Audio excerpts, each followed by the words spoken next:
तैयार रहिए। स्टार्ट।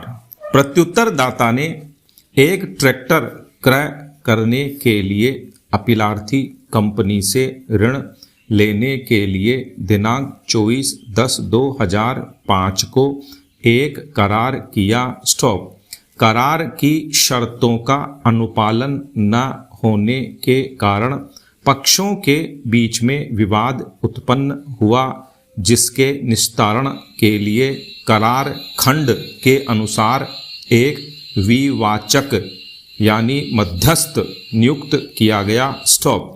मध्यस्थ ने अपीलार्थी के दावे को स्वीकार करते हुए दिनांक 28/2/2011 को अपना पंचाट दिया और दोनों पक्षों को पंचाट की प्रति अभिस्वीकृति सूचना के साथ पंजीकृत डाक से भेज दी। स्टॉप। इसके बाद अपीलार्थी कंपनी ने पंचाट के निष्पादन के लिए तथा प्रत्युत्तर दाता द्वारा देय बकाया धन की वसूली के लिए सिविल जज भावनगर के समक्ष दिनांक 27/6/2011 को निष्पादन याचिका प्रस्तुत की, जबकि प्रत्युत्तर दाता ने पंचाट दिनांक 28/1/2012 को निरस्त करने के लिए दिनांक 4/1/2012 को अधिनियम की धारा 34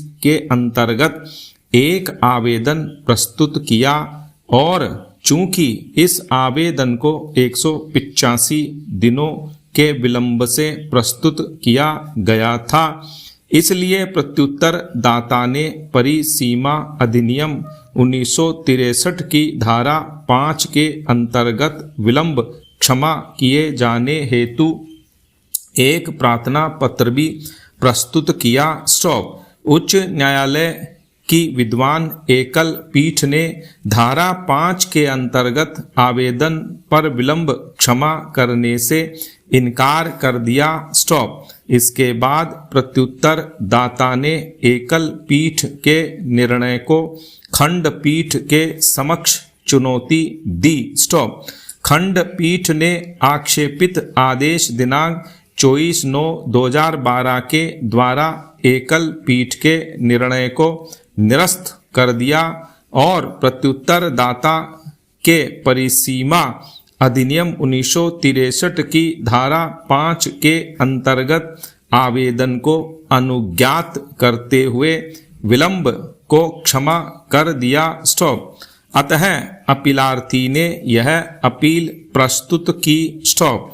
उच्चतम न्यायालय के समक्ष मुख्य विचारणीय प्रश्न था कि क्या प्रत्युत्तर दाता के द्वारा धारा 34 के अंतर्गत प्रस्तुत आवेदन धारा 34(3) के अंतर्गत परिसीमा के भीतर था, और यदि नहीं तो परिसीमा अधिनियम 1963 की धारा 5 के अंतर्गत उक्त विलंब को क्षमा किया जा सकता है। स्टॉप। तदनुसार क्या बंबई उच्च न्यायालय की खंडपीठ के द्वारा परिसीमा अधिनियम की धारा 5 को लागू करते हुए विलंब को क्षमा किया जाना न्यायोचित है। स्टॉप। पैरा। निर्णय 1। माध्यस्थथम अधिनियम 1996 की धारा 34 के अंतर्गत माध्यस्थतम पंचाट को अपास्त करने के लिए आवेदन किया जा सकता है, किंतु यह उपधारा 2 और 3 के अधीन ही प्रस्तुत किया जा सकता है। स्टॉप। धारा 34 की उपधारा 2 में वे आधार कथित हैं जिस पर ऐसा कोई आवेदन प्रस्तुत किया जा सकता है, जबकि उपधारा 3 में वह परिसीमा अधिकथित है जिसके भीतर ऐसा आवेदन प्रस्तुत किया जा सकता है। स्टॉप। प्रश्नगत विषय पर धारा 34(3) का अवलोकन आवश्यक है, जिसका पठन निम्नवत है। स्टॉप। पैरा। 3।